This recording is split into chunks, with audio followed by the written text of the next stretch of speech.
Namaste. Stress, anxiety, depression has become the normal words in society these days. And this is sometimes unnoticed by people. They don't even know what they're going through. People are confused whether it's a mental ailment or whether it's a physical ailment. They don't know to whom to discuss their problems in life, whether can a simple discussion resolve it, or they need to go and seek a help from a doctor and eat endless medicines to cure something which might get healed by just having a simple conversation with psychologist.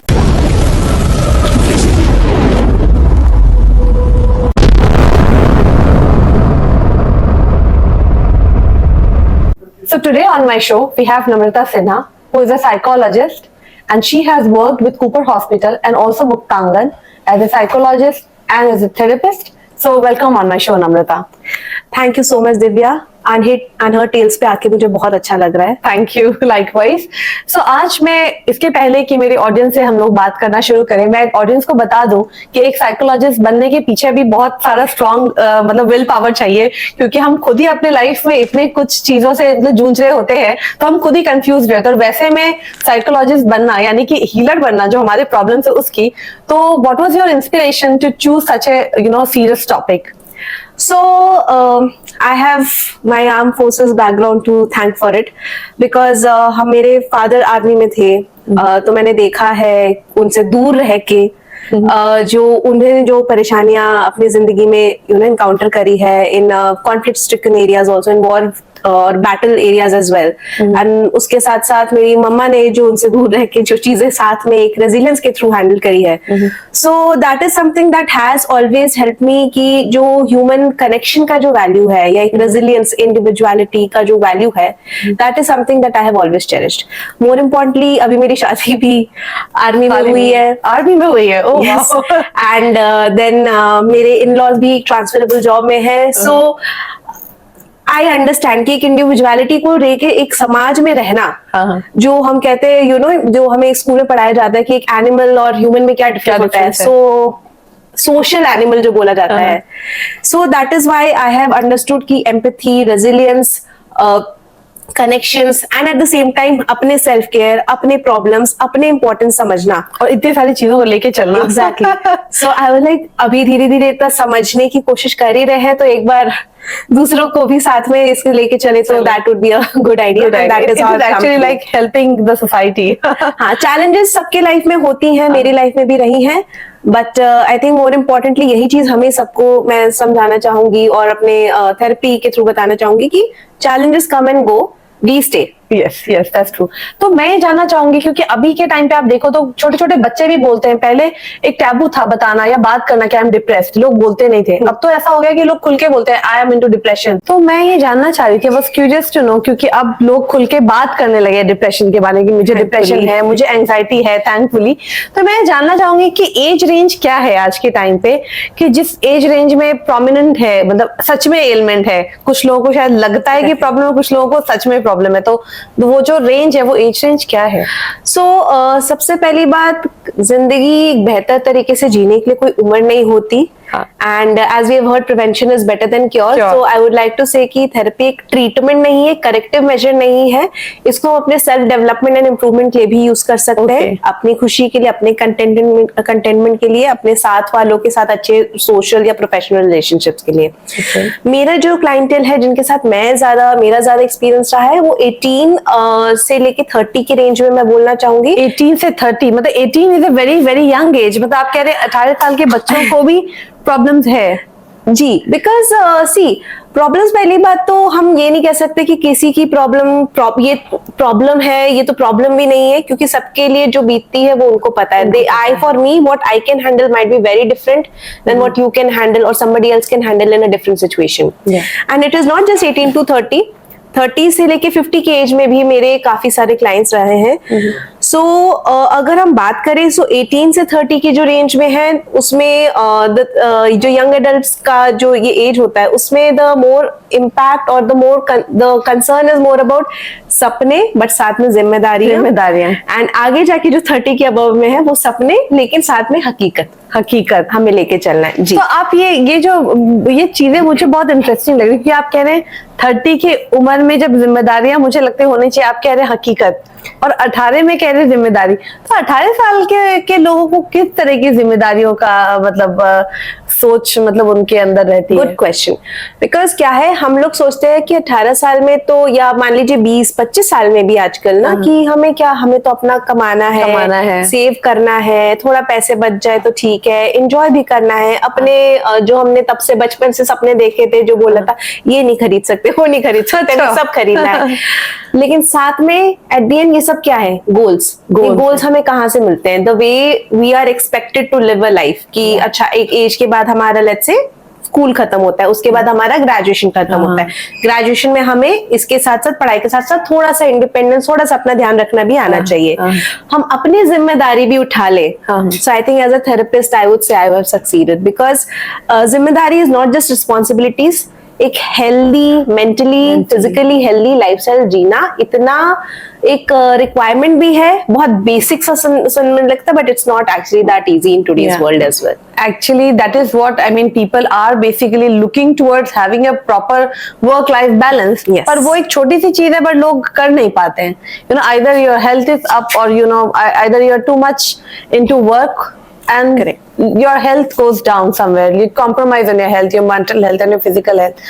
तो ये जो psychiatry के तरफ या फिर psychologist के पास लोग जाने के लिए भी डरते हैं. Like people don't want to go, maybe they are hesitant because they might have to speak out, they will have to share a lot of things about their life. तो उसको हम थेरेपी में कैसे ensure करते हैं कि जो उनकी सीक्रेसी कैसे मेंटेन की जाती है, कैसे इंश्योर किया जाता है पेशेंट को कि आपकी बातें जैसे नहीं आएगी, तो उसका कुछ लीगल प्रोसेस होता है, क्या है वो? ऑफ कोर्स, एक जब भी मेरे पास कोई क्लाइंट फर्स्ट कॉल, जब वो एक बस कनेक्ट करते हैं कि शायद मुझे थेरेपी नामक किसी चीज की जरूरत पड़ सकती है, it is my job to ensure that they are comfortable. मैं उनको बताऊं कि कॉन्फिडेंशियलिटी क्या होती है, किस तरीके के एथिक्स फॉलो होंगे, किस तरीके का एक प्रोफेशनल बट वर्किंग रिलेशनशिप होगा. सो दैट इज माय जॉब. वहां पे मेरा काम उधर से ही शुरू हो जाता है. बिकॉज सी, ऐसा नहीं है कि काफी लोग बोलते भी है कि मैं ओपन अप नहीं होना चाहती, या मैं ओपन अप होना नहीं चाहता, यू नो. सो मेरे लिए थेरेपी कैसे काम करेगा? Therapy is not about opening up at all. Right, उसके लिए काफी लोगों के पास अपने फ्रेंड्स, फैमिली भी होते हैं, या कोई और वेंटिंग का कोई प्रोसेस रहता है. Therapy is a process to work on yourself, and it is इसमें एथिक्स और कॉन्फिडेंशियलिटी और जो रूल्स और बाउंड्रीज हम लोग एस्टैब्लिश करते हैं, उसका बहुत बड़ा रोल है. Because if these things are not into place, then you know, it's like a seat belt in driving, non-negotiable. या फिर आप समझ लो कि अगर इसके बिना आप थेरेपी स्टार्ट कर रहे हो, सो मेरे अकॉर्डिंग वो बिना ब्रेक्स की गाड़ी चलाना है, बहुत chaotic रहेगा, शायद आप अपने जर्नी पे सेफली नहीं पहुंच पाओगे. मुझे लगता है एक्चुअली लोग फिर जाना ही नहीं चाहेंगे, क्योंकि बहुत सारी बातें ऐसी होती है जो लोग किसी से शेयर नहीं कर पाते हैं, शायद वो अंदर ही अंदर लोगों को खाती है, and then it leads to that mental stress. और फिर अगर आप थेरेपी के पास अगर आप आते हो, तो वो जैसे आपने बोला कि आपने मतलब कॉन्फिडेंशियलिटी मेंटेन की, और फिर वो कॉन्फिडेंशियल होके वो सारी बातें जैसे आपसे की, तो थेरेपी ये होती किस तरह की? Is it just about like talking, और लाइक क्या होता क्या है इस थेरेपी में? Absolutely, it is definitely about talking, but it is not talking कि आपने मुझे एक प्रॉब्लम बताई और मैं आपको सोल्यूशन दूंगी. बिकॉज पहली बात तो ज्यादा से ज्यादा मैं जीपीएस का काम करूंगी, एक नेविगेटर का काम करूंगी, गाड़ी मेरे क्लाइंट को ही चलानी है. अच्छा. सो वो पावर, वो अथॉरिटी उनसे कोई नहीं ले सकता, मैं भी नहीं. ओके, ठीक है. So that is how any good therapy session would work. उसके अलावा हर इंसान अलग होता है, एक स्नोफ्लेक की तरह, तो नेचुरली हम एक तरीके से सबको इस चीज में नहीं ढाल सकते. तो वो कस्टम अप्रोच जो हमें बनाना है, एक टेलर मेड अप्रोच जो बनाना है, वो इन्फॉर्म करना, उसमें क्या मैं टेक्निक्स यूज करूंगी, किस तरीके का थॉट, जैसे कॉग्निटिव बिहेवियरल थेरेपी हो गया, या एक्सप्रेसिव या नैरेटिव थेरेपी हो गया, या फिर टॉक थेरेपी हो गया, ये भी चीज क्लाइंट को समझाना जरूरी है, क्योंकि उनको पता चलना चाहिए कि मैं किधर जा रही हूँ, या ऑलरेडी उनके दिमाग में या उनके मन में कुछ कंफ्यूजन है या कुछ प्रॉब्लम्स चल रही है. Therapy is their safe space. यहाँ पे उन्हें क्लैरिटी, प्रॉब्लम या सिचुएशन को लेके हो सकता है एक टाइम बाद मिले, हो सकता नहीं, डेफिनेटली मिलेगी, बट एटलीस्ट वो कंफर्ट एंड वो क्लैरिटी प्रोसेस को लेके उनके पास शुरू से. करीबन कितने सेशंस जैसे जाते हैं, मिनिमम सेशंस कितने होते हैं जिसमें लाइक इन जनरल ऑब्वियसली आपके हिसाब से जैसे मुझे लग रहा है कि हर patient to patient it might very of course, but कितने मिनिमम सेशंस होते हैं जो लोगों को 8 to 12 जिस तरीके के क्लाइंटल से मैं पर्सनली ज्यादा केटर करती हूँ, 8 to 12 is good. But then कुछ कुछ चीजें हैं जैसे कि कुछ क्लिनिकल अगर प्रॉब्लम्स आ जाते हैं या कोई क्लिनिकल डायग्नोसिस आ जाता है तो उसमें ट्रीटमेंट थोड़ा इंटेंसिव और थोड़ा लॉन्ग टर्म भी चल सकता है। सिमिलरली कई बार लोग आते हैं जिनको काउंसलिंग या थेरेपी से ज्यादा गाइडेंस की जरूरत होती है। सो फॉर एग्जांपल जब हम काम करते थे किसी के साथ जिनके घर पे कोई है या जिनके मान लीजिए हस्बैंड या बच्चे या पेरेंट्स जिनके लिए वो एज अ केयर गिवर है, यानी कि उनको कोई प्रॉब्लम है चाहे वो फिजिकल हो या मेंटल हेल्थ रिलेटेड हो, तो उनके ऊपर भी काफी स्ट्रेस आता है, उनके ऊपर भी काफी लोड आता है। तो इसके लिए जरूरी नहीं है कि सिर्फ एक 1-on-1 सेशन हो, हम लोग सपोर्ट ग्रुप भी फैसिलिटेट करते हैं जहाँ पे यही नहीं कि हाँ मैंने शेयर किया और मन खाली हो गया, एक्चुअली उसमें कैसे स्ट्रेटेजाइज किया जाए, अलग अलग लोगों से सीखना, साथ में हम अपने टेक्निक्स के थ्रू से फैसिलिटेट करके वैसे भी गाइड करते हैं। So that can take from 2 to 3 sessions for any step that you need to take, and of course उसके बाद एज अ सपोर्ट ग्रुप एक हेल्दी आपका जो सर्कल बन जाता है उसको आप जितना टाइम तक सस्टेन कर सकते हो। अच्छा, फिर मैं ये भी जानना चाहूंगी कि हमने एज ग्रुप के बारे में बात की, 18 to 30 इयर्स के बाद में बात की, मैं जानना चाहूंगी आखिर आजकल बातों बातों में लोग कहते हैं अरे इसको तो मिड लाइफ क्राइसिस हो गया, तो ये मिड लाइफ क्राइसिस है क्या exactly? Like people, I think audience might also be curious to know कि मिड लाइफ क्राइसिस है क्या। मे बी आप एक्सप्लेन कर सकते हैं उसका age range and what leads to this kind of midlife crisis? Generally अगर रिसर्च के बेसिस पे बोला जाए तो mid life crisis somewhere around 35 होता है। 35। अब एक न्यू टर्म भी आ गया mid life crisis, mid life crisis 25 के एज में भी आ जाता है। But more importantly mid life crisis is more like कि आप अचानक से एक दिन उठते हो आफ्टर हैविंग वर्कड, एक अपना पर्सनल रिलेशनशिप एस्टैब्लिश करके पर्सनली प्रोफेशनली आप सो कॉल्ड सेटल्ड हो, एंड अचानक से आप एक दिन मिरर में देखते हो यू आर लाइक मैंने क्या किया है अभी तक, what have I achieved? So it is generally a conflict between your achievements and aspirations. Achievement and aspiration की जो कॉन्फ्लिक्ट है उसको मिड लाइफ क्राइसिस कहते हैं। Yes, that is how you will experience if anybody experiences, वो उस तरीके के होंगे। And when I if I have to explain midlife crisis to when my clients come and I have to sort of help them understand कि आपका जो understanding है वो midlife crisis की तरफ जा रहा है या आपके situation उस तरफ से। I basically say imagine कि आप भाग रहे हो, दौड़ रहे हो, आपने बहुत अच्छे से कोई vacation plan किया, एक लंबी long drive journey plan की, and then आप अपना सब कुछ कर रहे हो कि मैंने खाना भी पैक कर लिया, मैंने फोन भी चार्ज पे लगा लिया, मैंने कपड़े वगैरह भी अपने पैक कर लिए, एंड दरवाजे से निकलने से पहले आपको रियलाइज होता है कि आपने फोन चार्ज तो लगाया था बट ऑन नहीं किया था। अच्छा। So that I kind of a disappointment with yourself कि मैं इतनी छोटी सी चीज जिसका इतना बड़ा इम्पैक्ट कैसे हो सकता है।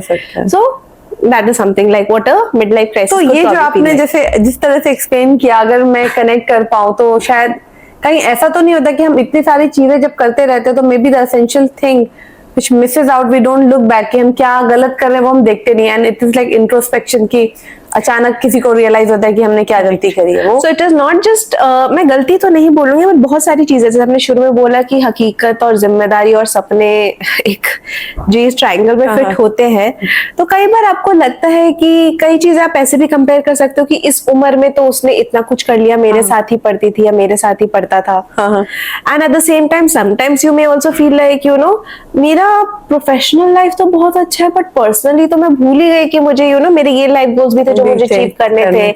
हम तो अपने रेंट के घर में बहुत अच्छे से रह रहे थे बट अचानक से लग रहा है अब कि जिस घर में हमने इतनी यादें संजो के रखी है सडनली लग रहा है कि लेकिन अपना घर आज नहीं लग रहा, बिकॉज ये हमारा खुद का नहीं है। So mid life crisis can come across in various thoughts and forms.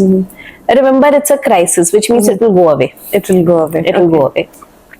तो इसके बाद मैं ये भी जानना चाहूंगी कि जैसे आपने फैमिली की बात करी, हर कोई डिफरेंट फैमिली बैकग्राउंड से आता है, हर किसी का जो कुछ चीजें किसी के घर में टैबू मानी जाती है तो किसी के घर में नॉर्मल है। लाइक सपोज एक सिंपल सी चीज जैसे suppose drinking, it's very common in elite family और say baby families which are getting prosperous, they think drinking is common, like घर में सब साथ में बैठ के भी पी सकते हैं, बट किसी के घर में ये अलाउड ही नहीं है, बिल्कुल, तो छुप छुप के पीते हैं, it becomes like a stress. कुछ लोगों का आप लाइफ अगर देखो तो जब फैमिली रहती है तो लाइफ डिफरेंट होती है। जब मान लो इन लॉज रहे या पूरी फैमिली है तो वो उनका लाइफस्टाइल ही डिफरेंट रहता है। Correct. And then they feel कि वो नहीं रहे तो फिर then it is different and that is a different kind of a crisis. तो मैं ये जानना चाहूंगी कि ऐसा मतलब आप थेरेपी टू थेरेपी जब आप देते हो, जब आप बात करते हो, तो क्या फैमिली और इन सब लोगों के सिर्फ प्रॉब्लम्स देखते हो या फिर उनकी also you dig into the more family like situations and all that, उसके हिसाब से आप Absolutely, Divya. The systematic approach cannot go out. आप फैमिली की बात कर रहे हैं, it goes bigger than that कि आसपास स्कूल है कि नहीं, आसपास उनके नेबरहुड। मैं बोल तो दूंगी कि अच्छा आप ताजी हवा लेके ये रिलैक्सेशन करो, लेकिन आपको लगता है कि मेट्रोपॉलिटन सिटी में ताजी हवा इतने आराम से अवेलेबल होती है? नहीं मिलती। So it has to be grounded with their identity, चाहे वो जॉइंट फैमिली में है या न्यूक्लियर फैमिली में है, चाहे वो एक पर्टिकुलर कुछ स्पिरिचुअल प्रैक्टिसेस फॉलो करते हैं या एक पर्टिकुलर फूड एंड ईटिंग की हैबिट्स प्रैक्टिस करते हैं, ये सब उनके आइडेंटिटी का पार्ट है। That is what makes them unique, and that is why you need that custom lens to approach each and every problem. So when I in my first 1 or 2 sessions, I ensure that I try and understand that uniqueness to the best of what is possible, because only then will whatever we move forward with, उसके बाद हम जो भी करेंगे, that is how it will be realistically applicable. yes, correct. मैं बोल दूंगी कि आपको वर्क लाइफ बैलेंस है, okay switch off your laptop at 5 o'clock, पर वो रियलिस्टिकली पॉसिबल नहीं है। अब जैसे हमारे साथ ये पॉसिबल नहीं है क्योंकि आपकी वो कॉल्स चलते रहते हैं, to maintain that balance it gets difficult. Exactly. तो मैं आप ऑडियंस को ये बताना चाहूंगी कि अगर जैसे ये सब चीजें बढ़ती जा रही, therapy is one thing to go for and it gets extreme, और क्या करना चाहिए अपने लाइफ में जिससे कि मतलब वो कॉमन सोल्यूशन हो, जिससे वो करके थोड़ा रिलैक्स फील करे अगर उनको लग रहा है एंजाइटी, तो किस सिचुएशन में उनको थेरेपी सीख करना चाहिए और किस सिचुएशंस में, like if you can explain a certain symptoms और समथिंग कि उनको फील हो कि हाँ ये मेंटल एलिमेंट है, ये फिजिकल एलिमेंट नहीं है। जैसे बहुत सारे मतलब मेरे ही कोलीग्स हैं, बहुत सारे उनको स्लीपलेसनेस है and they don't know whether it is like BP, उनके वजह से कभी हाई बीपी हो रहा है, शुगर बढ़ रहा है, तो maybe it is also related to your mental health. तो किस सिम्टम्स को मतलब नेग्लेक्ट नहीं करना चाहिए और थेरेपी सीख करना चाहिए और किसके लिए नहीं करना चाहिए? आई थिंक इसमें थोड़ी समझदारी की जरूरत है, बिकॉज साइंस हर एक एक्नॉलेज करना चाहिए। अब उन साइंस में से कौन से सिम्टम्स है ये हमें अपने लिए समझना है।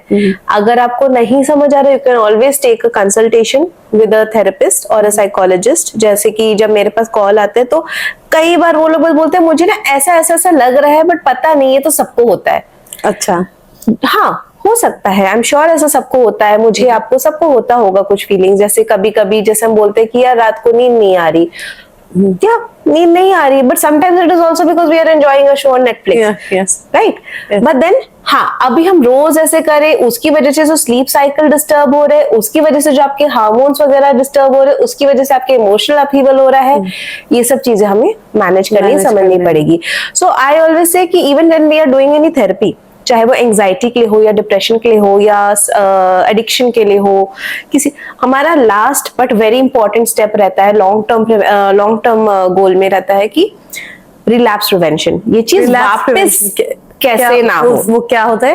रिलैप्स प्रिवेंशन लाइक ये चीज वापस आपको फिर से ना हो। और अगर हो भी, अगर आप उस सिचुएशन में आ जाते हो, how can you be ready to either avoid or deal with those kind of triggers, because triggers हम गारंटी नहीं कर सकते ये चले जाएंगे।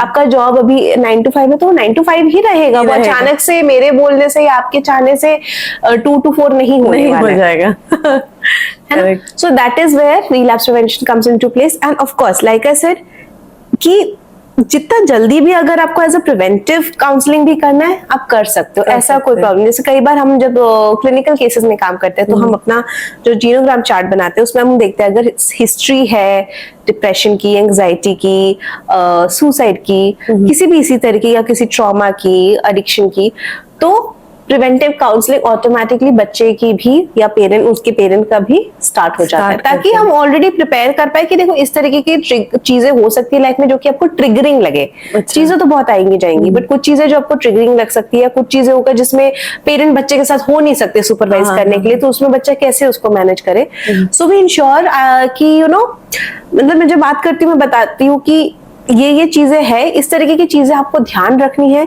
इस चीजें की चीजें अगर आ भी जाती है तो इसमें मैनेज करना इतना प्रॉब्लमेटिक है, इतना क्योटिक और पैनिक वाला सिचुएशन होगा ही नहीं। होगा नहीं। अच्छा, तो बहुत अच्छा लगा मुझे ये सब चीजें, ये सब बातें करके आपके साथ। मैं भी अपने ऑडियंस को लास्ट में मैं मतलब कहना चाहूंगी कि एक हेल्दी लाइफ जीने के लिए, मेंटली हेल्दी रहने के लिए क्या क्या चीजें वो अपने लाइफ में मतलब ऑल्टरेशन कर सकते हैं, चेंजेस कर सकते हैं, जिससे वो मतलब अगर एक्सट्रीम केसेस है तो हमने बात की कि आपको जरूर जाके थेरेपी मतलब सीख करना चाहिए। इनफैक्ट आपको अगर लग भी रहा है कि आपको कोई प्रॉब्लम है तो you should always go and seek for therapy, have 1 or 2 discussion, at least आपको क्लैरिटी मिलेगी कि प्रॉब्लम है या नहीं है। बट इन केस कि आपको क्लैरिटी नहीं है, आप काफी अच्छे स्टेट में हो, just to be in a preventive side, तो क्या करना चाहिए, क्या क्या चीजें हमें मतलब करना चाहिए जिससे हम मेंटली फिट रहें? सबके लिए पहली बात तो बोलना बहुत आसान है कि एक्सेप्टेंस के साथ जियो, माइंडफुली जियो, इतना इजी होता नहीं है, राइट? अगर मैं बोलूं डोंट ओवरथिंक और वो हो जाता तो बहुत ही अच्छी बात होती है सबके लिए। बट मोर इम्पोर्टेंटली इसमें इमोशनल इंटेलिजेंस बहुत काम आता है, बिकॉज इमोशनल इंटेलिजेंस, यस, ये कैसे बिल्ड कर सकते हैं? सो इमोशनल इंटेलिजेंस बिल्ड करने के लिए सबसे पहले तो इसमें बेसिकली जैसा कि वर्ड में है इमोशन, तो इसमें अपने खुद के इमोशंस अंडरस्टैंड एंड रिकॉग्नाइज करना। कई बार हम बोलते हैं यार ये गुस्से में कुछ भी बोल देते हैं। Generally anger is always a secondary emotion, या तो वो डर के थ्रू आ रहा है, या फियर के थ्रू आ रहा है, या अबैंडनमेंट के थ्रू आ रहा है, या ट्रॉमा के थ्रू आ रहा है, या लॉस ऑफ कंट्रोल के थ्रू आ रहा होता है। So that is where emotional intelligence comes into place. So sometimes हमें खुद ही एक स्टेप बैक लेके देखना चाहिए कि ठीक है उस सिचुएशन में हो गया, कोई प्रॉब्लम नहीं है, लेकिन देखिए अब जैसे कुछ बोल दिया, अच्छा तो हमें भी नहीं लग रहा।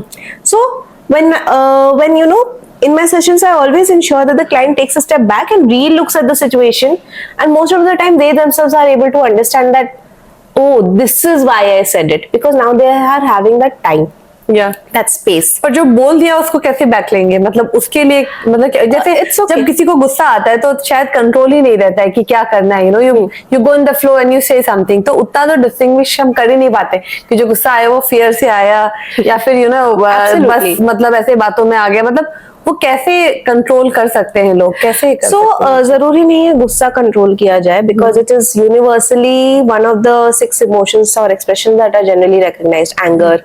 सो ऐसा नहीं है, बच्चे से भी अगर आप देखोगे उसका इरिटेशन वगैरह दिखता है उसके चेहरे पे, इन अ न्यूबॉर्न बेबी आल्सो। सो अगर वो इमोशन एक्सप्रेशन है वो आपको और आपके आसपास वालों को प्रोटेक्ट करने के लिए, अगर कोई कुछ गलत करे तो क्या आपको गुस्सा नहीं आना चाहिए? बिल्कुल आना चाहिए। सो that is why like I said emotional intelligence comes into place, because you know it's like हम सब चले जा रहे हैं, वाईफाई से कनेक्टेड है, and then you know suddenly when the wifi is not working you realise yes कि you know ऐसे। So when let's say when sometimes it has also happened when I am taking family sessions, you know, where a mother and a child is there, or a parent or father and child is there, or sometimes a couple is there, or sometimes a bigger joint family is also there. So काफी चीजें कई बार होता है, पहले कोई कुछ बोलता नहीं है, कोई कुछ बताता नहीं है, कोई कुछ प्रेजेंट नहीं कर रहा, जरूरी नहीं कि बोले सब कुछ यू नो ऐसे सामने रखे, बट कोई इनिशिएट ही नहीं कर रहा है किसी तरीके की चीजें पे, जहाँ पे ठीक है हम फैसिलिटेट करते हैं, वो हमारा काम है। बट मोर इम्पोर्टेंटली जब बोलना शुरू करते हैं तो सब एक साथ भी बोलने लगते हैं, बात कंप्लीट नहीं करने देते हैं, हो जाती होगी नहीं आपके लिए session, but that is life. So it's fine. It's human to lose a certain sense of your emotions. It is human कि आप जो बोलना चाहते थे, your thoughts and what actually comes out with your action is different. It is fine. कि ना मेरा वो मतलब नहीं था, या मैंने तो ये सोच के इस कॉलेज में एडमिशन लिया था लेकिन अब मुझे लग रहा है कि मैंने गलत डिसीजन लिया। So it's not always social also. But that is why it is important कि हम लोग धीरे धीरे जैसे ब्रीदिंग टेक्निक्स होते हैं, या फिर अपने ट्रिगर्स को एटलीस्ट आइडेंटिफाई करना भी सीख लेना कि मुझे कौन सी चीजें ट्रिगरिंग करती है। तो जब तक आप थेरेपी सेशंस के लिए आते हैं तब तक एटलीस्ट आप पॉसिबल हो तो उसको अवॉइड कर सकते हैं, या फिर ट्रिगर हो गया, आपको इफेक्ट कर गया, तो उसमें कौन सी चीजें आपको जनरली कूलिंग लगती है, या calming लगती है. So it can even be a photo of your family on your phone. It can also be you watching photos of yourself dressed very nicely. It can be anything. तो हमें ऐसे मतलब अपने फोटोज या जो भी चीजें हमें कामिंग लगता है वो करना चाहिए. करेक्ट. ये बैंडेड वर्क हो गया. banded work हो गया. मैं ये नहीं कहूंगी ये सोल्यूशन है या ये फिक्स है किसी चीज का, but definitely it is something जो उसको मिटिगेट कर सकता है उस पॉइंट पे. And it is fine to take care of yourself, because खाली जग से तो हम किसी को पानी दे नहीं सकते. सही बात है. राइट. बहुत सारे बोलते हैं बहुत इंपॉर्टेंट बात आपने बोली, खाली जग से सच में पानी नहीं दे सकते हम किसी को. कई लोग बोलते हैं कि मैं ये अपने लिए नहीं, अपने बच्चे के लिए करना चाहती हूँ, मैं अपने फैमिली के लिए एक अच्छी ये बनना चाहते हैं, या फिर मैं अपने फैमिली के लिए और प्रोफेशनली सक्सीड करना चाहिए, इसलिए मुझे थोड़े से डिसिप्लिन या सेल्फ स्ट्रेस मैनेजमेंट या प्रोडक्टिविटी इस ट्रेनिंग की जरूरत है. But then at the end आप अगर नहीं रहोगे खुश, या खुश नहीं, कंटेंट नहीं रहोगे, अपने आप में क्लियर नहीं रहोगे, it will affect people around you, because आप जिस केयर से उनके लिए ये सब करना चाहते हैं वो भी आपकी उतनी केयर करते होंगे. Yes. तो मैं कहूंगी clarity and content is something we need in life to lead a healthy physical and as well as mental health. करना अभी भी नम्रता, मैं एक और बात पूछना चाहूंगी, शायद मेरे ऑडियंस भी ये जानना चाहेंगे. बहुत सारे लोगों के लिए पॉसिबल नहीं होता है कि थेरेपी या सेशन के लिए वो बाहर आए, या फिर दे आर सो हेजिटेंट कि वो किसी को बताना भी नहीं चाहते. अब हम लोग फैमिलीज की बात कर रहे हैं और एक्सट्रीम केसेस की बात कर रहे हैं जहां पूरी family has come together for a therapy, but बहुत बार लोग अपने आप में इतने मतलब उलझे हुए रहते हैं कि उनको समझ नहीं आता है कि बात की शुरुआत कैसे की जाए, या फिर घर में किसी से बात नहीं करना चाहते. तो वैसे केसेस में लोग क्या करें जब वो थेरेपी के लिए बाहर नहीं निकलना चाहते, इनफैक्ट अपने घर के बाहर नहीं निकलना चाहते, तो उसमें जो है मतलब क्या करें लोग? टेक्नोलॉजी का बहुत बड़ा इसमें कंट्रीब्यूशन हम ले सकते हैं, बिकॉज अब थेरेपी के बारे में बात करें या ना करें, बट इसके बारे में जान तो रहे हैं हम. जान रहे हैं, आजकल सब लोग जान रहे हैं कि टेक्नोलॉजी तो सबको कनेक्ट कर रही है. सो इसीलिए जब मैं सेशन लेती हूँ, मैं काफी सारे मोस्ट ऑफ द मेरे सेशंस एक्चुअली ऑनलाइन रहते हैं, and it's not even necessary कि घर पे ही अपने रूम से ले. I have had students who take it from their hostel rooms as well, or from one of the corners of their beautiful garden या गार्डन या lawn spaces. It is as simple as that. तो मतलब अपने personal room में lock होके भी कोई आपसे मतलब थेरेपी सीख कर सकता है और एब्सोल्युटली ले सकता है. एब्सोल्युटली. एंड मोर इम्पोर्टेंटली, हाँ, जो हेजिटेंसी की बात हो रही है, क्योंकि स्टिग्मा कहीं ना कहीं आ जाता है, बट एक चीज ये बहुत क्लियर रखनी होगी कि at the end there is nobody who is depressed. There are people who may be experiencing this depression. Okay. वो एक अलग चीज है, टेम्पररी चीज है, आएगी जाएगी, या हम उसके साथ रहना और अच्छे से रहना, प्रोडक्टिवली हैप्पीली रहना भी सीख सकते हैं. So ये उतार चढ़ाव आते रहते हैं, because when people do come to me, whether it's in an online session, and most of them are actually in online format. Like I said, we have had even तो ये ऑनलाइन सेशंस आप कैसे connect कराते हो, और अगर मेरी audience आपसे कनेक्ट करना चाहे तो वो ऑनलाइन आपसे कैसे कनेक्ट हो सकती है? So my email ID is there. So it is sinamrata94@gmail.com. So and the same, you can get her email address and also the details for connecting to Namrata in my inbox. So please don't forget to go into my description box and pick the link if you are seeking for a therapy. Absolutely. तो वो तो चीजें हैं ही. तो इन सब के साथ आप ऑनलाइन थेरेपी में भी लोगों को आप ट्रीट करते हैं. And you know what the beauty is, that I have had parents who are sitting in India, and then the sister is sitting in some very remote network, low network but space, and she's joined in by a audio call, and then the elder sister is in US.